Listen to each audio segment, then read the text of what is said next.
The Labour Party are in chaos once again, even with Sir Keir Starmer, the new Labour leader who's supposed to be uniting the whole party and make Labour win again.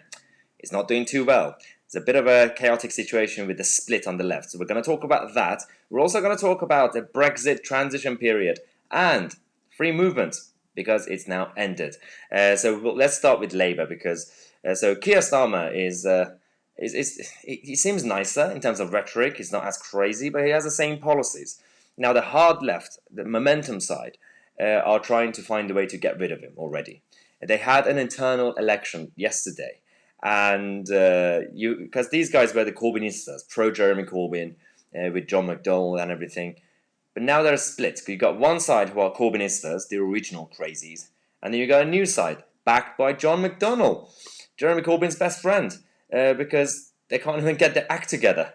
According to the Times, this result from yesterday increases the odds of a permanent split on the left, whose divisions over how best to resist Sir Keir have been badly exposed in recent weeks. They were defeated. The actual original Corbynistas were defeated by Forward Momentum, a rival campaign supported by John McDonnell, the former Shadow Chancellor, as well as MPs and members who are critical of Sir Keir, but are seen as more willing to engage with Starmer's team.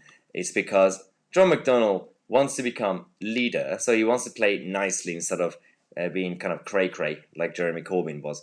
So this is absolutely hilarious. Obviously, today's Wednesday, so we're going to go to our Wednesday contributor, Katie Frank, to talk about this, to talk about Brexit and the free movement. Right, welcome to the show, Katie. What do you think of all this chaotic situation with the Labour Party?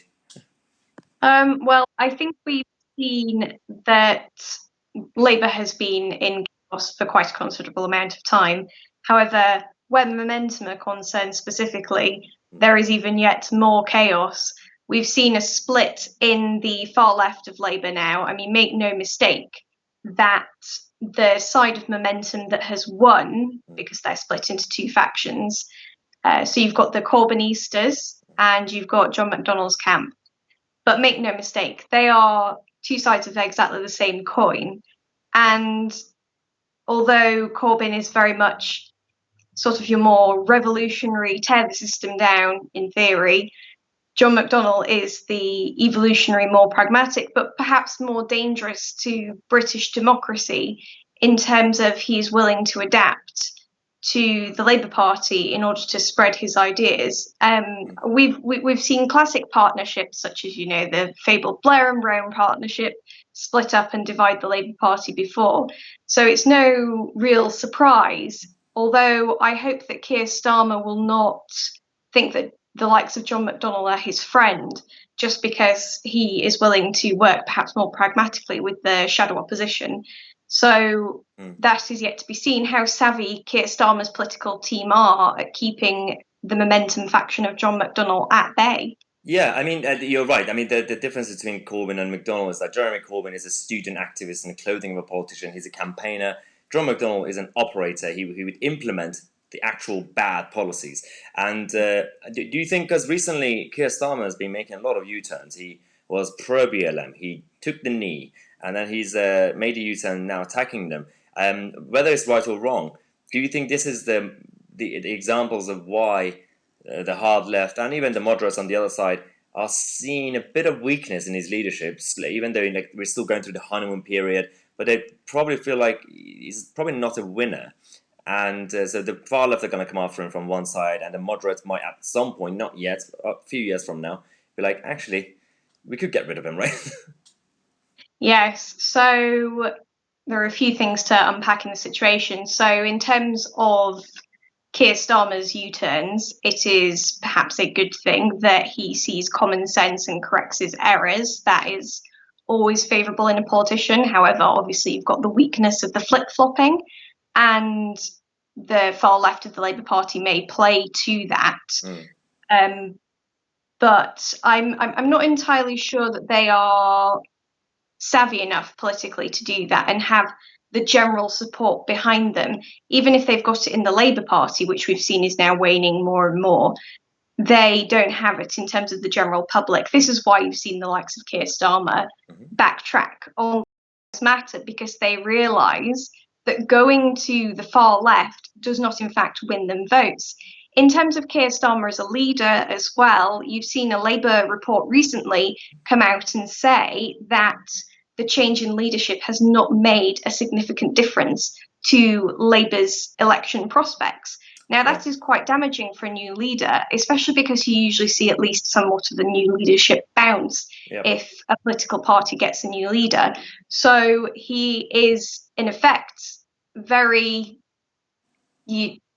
ineffectual almost, and he is not doing what the Labour Party needs right now. Yeah, absolutely. And I think also not much has changed in terms of Labour policy. The policies are still very similar to what they had under Jeremy. And because, Keir Starmer is only moderate in terms of language and rhetoric. And we still don't really know what they want to do with post-Brexit, because for those who don't know, last night was the night, 11 p.m., it was confirmed that the end of December 2020 is the end of the Brexit transition period. We are officially, completely leaving everything in a few months.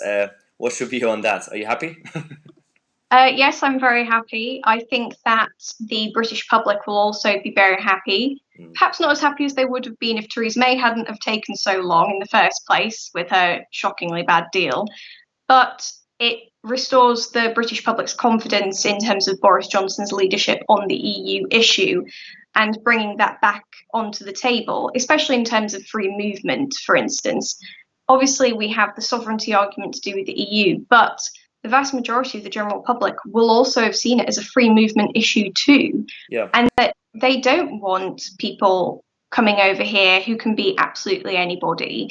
And I think that the British public were right in that, and it's very good that the government hasn't U-turned. They've ignored Labour, they've ignored the Lib Dems, and they have gone with the feeling and mood of the general public, which was shown in the 2019 general election. Yeah, because you mentioned free movement. The other thing that happened last night in Parliament was that they voted to confirm the end of a free movement, 340 votes in favour, 247 Labour votes, and the Lib Dems and the SNP against it. So thank God for a Tory majority for once. And so, yeah, free movement is now officially ending. Priti Patel has been very strong on this. She also wants to now finally take action when it comes to Dover and the arrangement with the French, because the French boats are still escorting the migrant boats to Dover, and handing them over to the UK Border Force.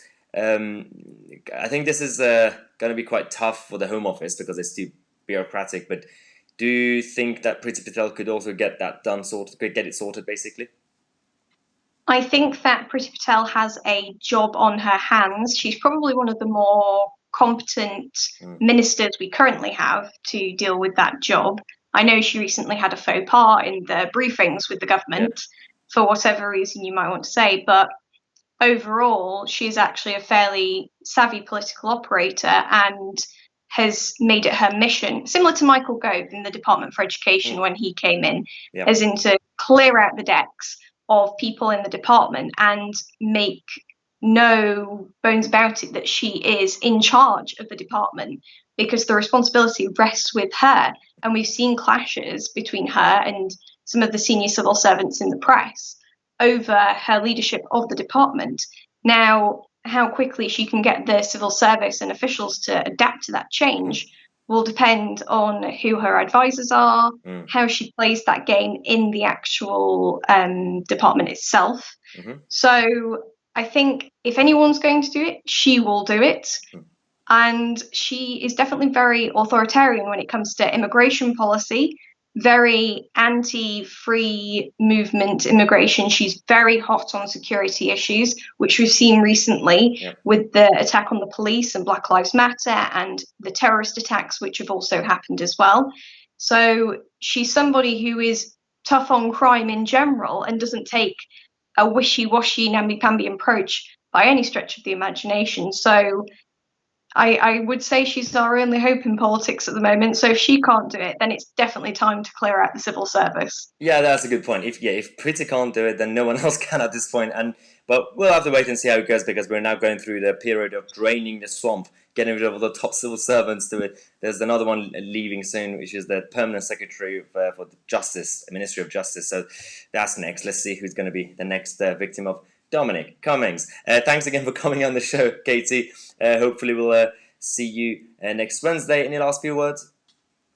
Thank you, Maya. I would say keep up the fight and common sense will prevail. Brilliant. Thank you very much.